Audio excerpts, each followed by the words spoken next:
जय श्री कृष्ण। राधे राधे।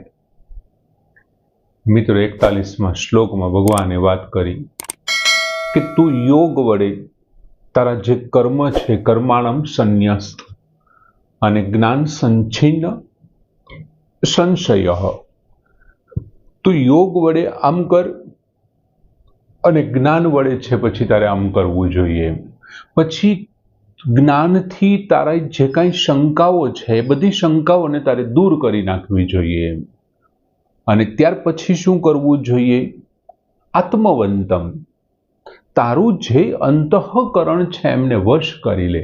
जो आ प्रमाणे थशे ने तो तने कर्मना बंधन नहीं नड़े।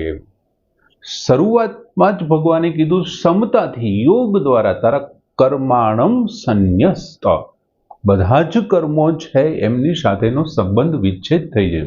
અને હવે ચોથા અધ્યાયની પૂર્ણાહુતિમાં 42મા શ્લોકમાં ભગવાન બહુ સરસ વાત કરી કે તસ્માત અજ્ઞાન સંભૂતમ હૃત્સ્થમ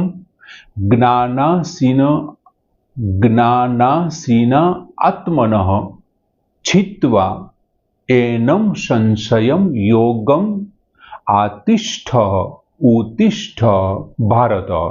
भारत एटले हे भरतवंशी अर्जुन। तस्मात एटले तेथी, तस्मात एटले तेथी। पछीनो शब्द आप्यो अज्ञान संभूतम हृत्स्थम। हृत्स्थम एटले हृदयमां रहेला, हृदयमां रहेला। पछी शब्द छे एनम। एनम एटले आ, बीजी લીટીનો छित्वा एनम। एनम एटले आ।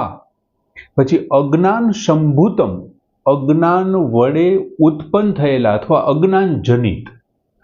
तेथी हे भरतवंशी अर्जुन, हृदय में रहेला आ अज्ञान संभूतम, अज्ञान वडे उत्पन्न थयेला संशयम, संशयने शंकाने, संशयने शंकाने आत्मनः पोताना ज्ञानासीना, ज्ञान रूपी तलवार वडे पोताना संशयने ज्ञानासीना, ज्ञान रूपी तलवार वडे छित्वा छेदीने, ज्ञानासीना छित्वा ज्ञान रूपी तलवार वडे छेदीने योगम आतिष्ठ, योगमां स्थित थई जा अने उत्तिष्ठ युद्ध माटे ऊभो थई जा अथवा युद्धमां जोड़ाई जा।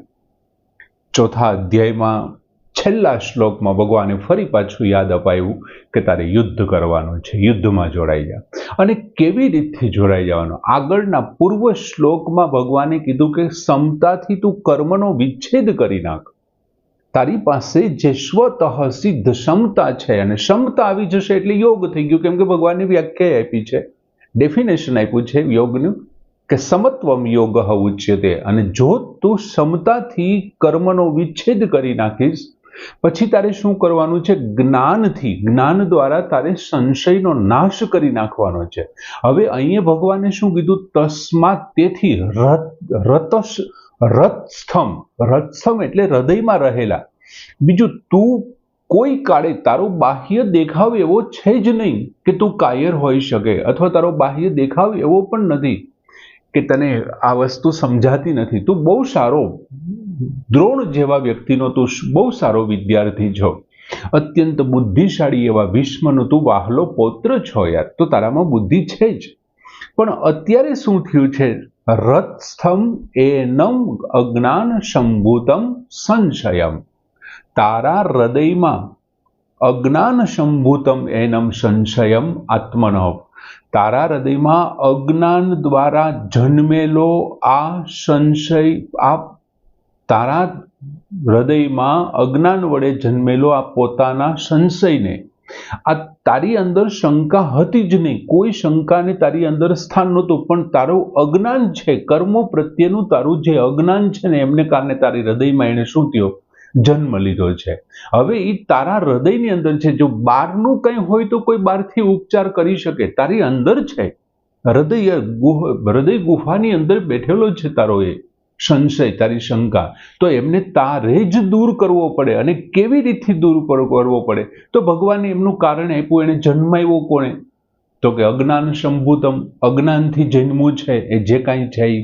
તો હવે અજ્ઞાનથી જન્મવું છે તો એમનાથી નાશ શેનાથી કરવું? એટલે ભગવાન કહે છે જ્ઞાનાશીના, જ્ઞાનરૂપી તલવારથી. તારી પાસે તીક્ષ્ણ હથિયાર એવું હોવું જોઈએ, અને એ છે જ્ઞાનનું. એને શું કરવાનું? જ્ઞાનરૂપી હથિયાર. તો તારે જ્ઞાન પ્રાપ્ત. બીજું, અર્જુનને સંશય શેનો થયો છે?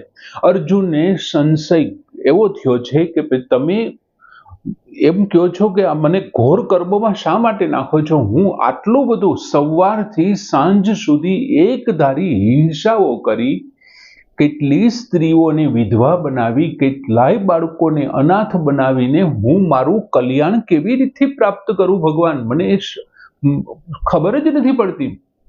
તમે એમ કહો છો કે આ કામ કરવાથી તને તું સિદ્ધ થઈ જઈશ, આ કામ કરવાથી તને મોક્ષ પ્રાપ્ત થશે, પણ ભગવાન એ કેવી રીતે થઈ શકે? આ ઘોર કર્મ મારી સામે છે. બીજું, મારે કોઈ બીજાને નથી મારવાના, મારા અંગત વ્યક્તિઓને મારવાના છે, મારા જ કુટુંબનો હું સંહાર કરવાનો છું. તો કર્મ એટલે અર્જુન નક્કી નથી કરી શકતા. બીજું, ભગવાને આગળ એમ પણ કીધું હતું કે હું કર્મ કરતા જ્ઞાનને મહત્વ આપું છું. એટલે અર્જુનના મનમાં બીજી પણ એક શંકા છે. બીજી એના હૃદયમાં એક બીજી શંકા છે. શું શંકા છે? કે હું કર્મનું અનુષ્ઠાન કરું કે જ્ઞાનનું અનુષ્ઠાન કરું? કર્મ તો મારી સામે આ ઘોર છે. તેથી અહીં જ્ઞાનથી જે અહીં જે શંકા ઉત્પન્ન થઈ છે ને હવે જ્ઞાનથી જ દૂર થઈ શકે એમ છે. એટલે તને જ્ઞાનથી કેવી રીતે દૂર થઈ? તું જેને ઘોર કર્મ ગણે છે, એક તો સૌથી પહેલી બાબત એ છે કે તારો સ્વધર્મ છે. અને ભગવાને ત્યાં પણ વાત કરી હતી કે સ્વધર્મમ નિધનમ શ્રેય, પોતાના ધર્મમાં મૃત્યુ કલ્યાણકારી છે. કદાચ એવું હોય વિગુણ, ગુણની ખામીવાળો હોઈ શકે, પણ એમ છતાં એ શ્રેષ્ઠ છે. પછી ભગવાને અહીંયા કીધું અજ્ઞાન સંભૂત, તારી અંદર જે હૃદયમાં અત્યારે જે શંકા જાગૃત થયો છે, કોને કારણે થયો છે? અજ્ઞાનથી સંશય જન્મે છે. માણસમાં જ્યારે જ્ઞાન ન હોય ને ત્યારે એને શંકા. જ્યારે માણસ છે ક્રિયા અને પદાર્થોને પોતાના માનવા લાગે છે. કોઈ ક્રિયા પોતાની નથી, કેમ કે ક્રિયા બધી કોણ કરે છે? ઇન્દ્રિયો કરે છે, શરીર કરે છે, મન કરે, બુદ્ધિ અને અહંકાર કરે છે. તો એ તો છે જ નહીં આમનું. તો એ આમનું નથી તો એ ક્રિયા આમની કેવી રીતે હોઈ શકે? બીજું, અહીંયા તમારી પહેલા પણ તમારું મકાન હતું, આ જમીન હતી, આ વૃક્ષો હતા, પર્વતો હતા, નદી હતા, બધું જ પૈસા સહિતની બધી વ્યવસ્થા હતી. તો પદાર્થ પણ તમારા નથી. તો માણસ ક્રિયા અને પદાર્થોને પોતાનું માનવા લાગે છે ને, એ સૌથી મોટું એમની અજ્ઞાન છે. અને એમને કારણે શું પેદા થાય છે? ભગવાન કહે છે અજ્ઞાન સંભૂતમ રથસ્થમ એનમ સંશયમ આત્મન. અજ્ઞાનથી તારી અંદર આ શંકાઓ જાગી છે. બીજું, ત્રીજા અધ્યાયમાં ભગવાને કર્મયોગમાં શું વાત કરી કે તારે કર્મયોગનું આચરણ કરવું જોઈએ. અને ચોથા અધ્યાયમાં ભગવાન શું કહે છે? ચોથા અધ્યાયમાં કહે છે કે તારે કર્મને તત્વથી જાણવા જોઈએ. જો ત્યાં તારે કર્મયોગનું આચરણ કરવું જોઈએ, તારે કર્મ કરવા જોઈએ. અને ચોથા અધ્યાયમાં ભગવાન એમ કહે છે તારે કર્મને તત્વથી જાણવા જોઈએ. અને તત્વથી જાણી લીધા પછી તારે કર્મ નથી છોડવાના. કર્મયોગનું તો તારે આચરણ કરવાનું છે, પણ કર્મ પ્રત્યેની સ્પૃહા, મમતા, એમની મોહ છે, એ બધી બાબતોને તારે ત્યાગ કરવાનો છે. એટલે કર્મ સાથેનો સંબંધ વિચ્છેદ કરવાનો છે. કર્મ નથી છોડવાના. એમની જે ફળેચ્છા છે ને એમનો ત્યાગ કરવાનો છે. એટલે બીજું, કોઈ પણને સારી રીતે તમે જાણ્યા વિના તમે સારી રીતે કામ ન કરી શકો. ભગવાન કહે છે કે કોઈ પણ વ્યક્તિને તમે જ્યારે સાચી રીતે અને સારી રીતે જાણશો ને ત્યારે જ તમે સારું કામ કરી શકશો. એટલે પહેલા તું કર્મના તત્વને સારી રીતે જાણી લે કે હું જે આ કરું છું તે આ પ્રમાણે થાય છે, આમ થાય છે, આમ થાય છે. અને પછી ભગવાન શું કહે છે કે આ બધું જાણી લીધા પછી તારા જ્ઞાન રૂપી તલવારથી તારા હૃદયની અંદર જે આ સંશય જાગૃત થયો છે એમને છીતવા, એને છેદી નાખ. અને પછી ભગવાન કહે છે યોગમ આતિષ્ઠ, યોગમાં સ્થિત થઈ જા. જેવો તારામાં જ્ઞાન આવી જશે, બધું જ જ્ઞાન આવી જશે, કર્મને, પદાર્થોને, ક્રિયાઓને તું તારાથી અલગ ગણી લઈશ, પછી તું માત્ર જે કર્મ કરતો હશે ને તો તને એનું બંધન નહીં થાય. પહેલા અધ્યાયના 47મા શ્લોકમાં અર્જુને યુદ્ધ છોડી દેવાની વાત કરી દીધી કે હવે યુદ્ધ છોડી અને રથની વચ્ચો ઉપસ્થ, રથની વચ્ચોવચ બેસી જાય છે કે મારે યુદ્ધ નથી કરવું. અને બીજા અધ્યાયના 9મા શ્લોકમાં તો અર્જુને સ્પષ્ટ કહી દીધું કે કેશવ ન યોત્સ્ય, હું યુદ્ધ નહીં કરું.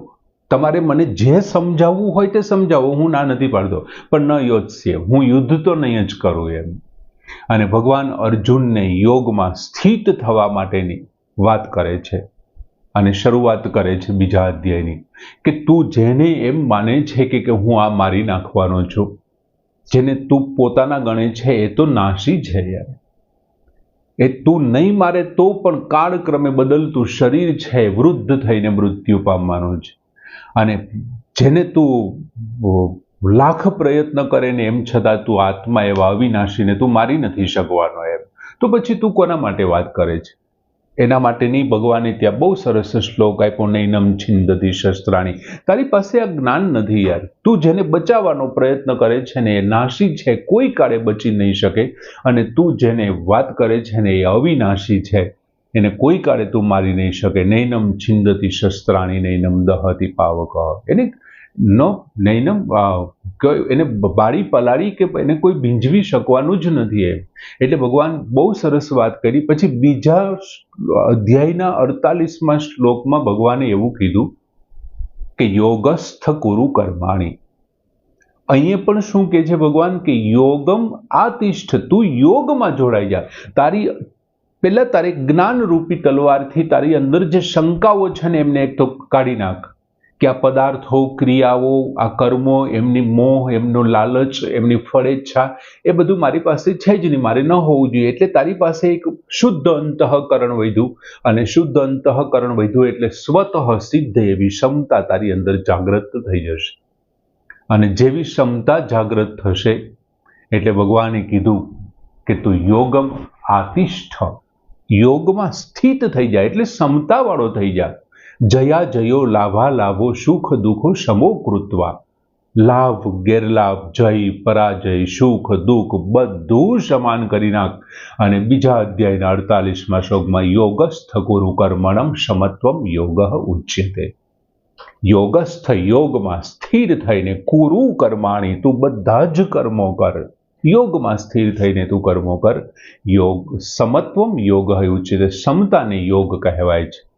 અને અર્જુન પહેલા અધ્યાયના 28મા શ્લોકથી ચાલુ કરીને છેક સુધી પહેલેથી યુદ્ધને પાપ ગણે છે કે હું આમને મારીશ તો હું પાપનો ભાગીદાર થઈશ, મારે કારણે આ અધર્મ ફેલાશે, આમ થશે, સ્ત્રીઓ ઉપર, બાળકો ઉપર, હું અવર્ણશંકર પ્રજાને જન્માવનારો થઈશ, મારા પિતૃનું નામ થશે અને મને પાપ લાગશે એમ.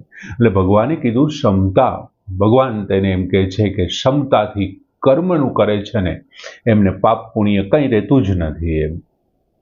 બીજા અધ્યાયના 38મા શ્લોકમાં પણ ચોખવટ કરી કે ન પાપમ અવાપ્સ્યસી, તને પાપ નહીં લાગે. તું જે કંઈ ક્ષમતાથી કર્મ કરીશ ને તો તને એનું પાપ નહીં લાગે. બીજું, પાપ લાગવાનું કારણ શું છે? તો કે રાગ અને દ્વેષ એ પાપ લાગવાનું કારણ છે.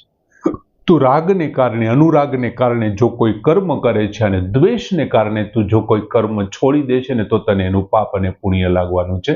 બાકી રાગ દ્વેષ સમો કૃત્વા, રાગ અને દ્વેષને જે સમાન બનાવી દે છે, ક્ષમતાથી જે કર્મ કરે છે ને એમને કર્મો બાંધતા નથી. આગળના પૂર્વ શ્લોકમાં પણ ભગવાને એ જ કીધું કે એમને કર્મો બાંધે. માટે કર્મ બાંધનારા નથી, પણ કર્મ પ્રત્યેના રાગ અને દ્વેષ છે ને એ બાંધનારા છે. બીજું, સ્વરૂપની અંદર ભગવાન કહે છે ઉત્તિષ્ઠ, યુદ્ધ માટે ઊભો થાય. સ્વરૂપની અંદર ક્ષમતા છે ને એ સ્વતઃ સિદ્ધ છે.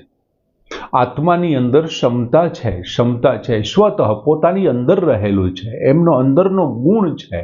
અને કર્મ અને ફળ છે એ આરંભ અને અંતવાળા છે, અને સ્વરૂપ છે ને એ અવિનાશી છે. એટલે માટે તું યોગમાં આવા જ્ઞાનરૂપી તલવારથી તારી અંદર જે શંકાઓ જાગી છે એને તોડી નાખ, યોગમાં સ્થિત થઈ જા અને યુદ્ધમાં તું જોડાઈ જા, યુદ્ધ માટે ઊભો થા. પણ કેવી રીતે તારે યુદ્ધ કરવાનું છે? રાગ દ્વેષ વિયુક્તેહિ, રાગ અને દ્વેષથી યુક્ત, અથવા તો સમતાથી યોગસ્થ કુરુ કર્મણી, તો યોગની અંદર રહીને કર્મો કર. તો શું થશે? સમત્વમ યોગ ઉચ્યતે. તને એનું પાપ પણ નહીં, ન પાપમ અવાપ્સ્યસી, તને એનું પાપ પણ નહીં લાગે. આમ બહુ સરસ મજાનો શ્લોક. તસ્માત અજ્ઞાન સંભૂતમ રથસ્થમ જ્ઞાનશીન આત્મનઃ છિત્વા એનમ સંશયમ યોગમ આતિષ્ઠ તિષ્ઠ ભારત ઉતિષ્ઠ ભારત. એ શ્લોકને પૂર્ણ કરીએ. મિત્રો, ચોથો અધ્યાય બહુ ઝડપથી પૂર્ણ થઈ ગયો હોય એવું લાગે છે. જો કે આપણે આ ક્રમ પ્રમાણે આપણે રોજનો એક જ શ્લોક આપ્યો છે, પણ ચોથા અધ્યાયમાં જે ગીતાજીની મજા આવી અને ભગવાન કૃષ્ણએ જે અહીં જ્ઞાન કર્મ સંન્યાસ યોગ એ જે નામ આપ્યું, પહેલા અધ્યાયનો અર્જુન વિષાદ યોગ, બીજો અધ્યાય સાંખ્ય યોગ, એમાં સંખ્યાની ગણતરીઓ કરી અને એમની સાથે સાથે 55 થી 72માં શ્લોક સુધી ભગવાને જે સ્થિત પ્રજ્ઞાના લક્ષણોની વાત કરી, અને ત્રીજા અધ્યાયમાં કર્મયોગ અને આ ચોથા અધ્યાયમાં જ્ઞાન કર્મ સંન્યાસ યોગની ખરેખર ભગવાને બહુ જમાવટ કરી છે. અહીંયા જ્ઞાન છે, આ અધ્યાયમાં કર્મ છે, અને આ અધ્યાયમાં સંન્યાસ, જ્ઞાનને કારણે કર્મનો સંન્યાસ છે, જે આપણે આગળના શ્લોકમાં જોયું યાર. જ્ઞાનને કારણે સંશયનો નાશ છે અને એમનાથી પછી યોગ થાય છે, યોગ સંન્યસ્ત કર્માણમ, દરેક પ્રકારના કર્મોનો નાશ. મિત્રો, આ શ્લોકને અહીં આ અધ્યાયને પૂરો કરીએ. જગન નિયંતા ભગવાન કૃષ્ણના ચરણોમાં અહીં રજૂ કરેલા ચોથા અધ્યાયના બધી જ જે સારી બાબતો છે એના ચરણોમાં કોટી કોટી વંદન સાથે ભગવાનને ધરીએ છીએ કે અમારો આ જે કંઈ છે તમે એને હસ્તે મોઢે સ્વીકાર કરજો. બીજું, આપણે ક્રમ રાખ્યો છે પુષ્પિકાનો, કેમ કે આ જે પુષ્પિકા છે એમનાથી મારા ઉચ્ચારણમાં, ક્યારેક વાત કરવામાં, ક્યારેક વાંચન કરવામાં, સંધિમાં ક્યારેક જો ભૂલ થઈ હોય તો એમાંથી આપણને એ પાપમાંથી, જાણતા ને અજાણતા લાગેલા પાપમાંથી, એ પાપ થનારા કર્મોમાંથી ભગવાન આપણો વિચ્છેદ કરાવે એ જગન્નિયંતાને પ્રાર્થના સાથે ઓમ તત્સત ઇતિ શ્રીમદ ભગવદ્ ગીતાસુ ઉપનિષત્સુ બ્રહ્મ વિદ્યાયામ યોગશાસ્ત્રે શ્રી કૃષ્ણ અર્જુન સંવાદે જ્ઞાન કર્મ સંન્યાસ યોગ નામ ચતુર્થ અધ્યાય. ભગવાન શ્રી કૃષ્ણના ચરણોમાં કોટી કોટી વંદન સાથે એમને ધરીએ. જય શ્રી કૃષ્ણ.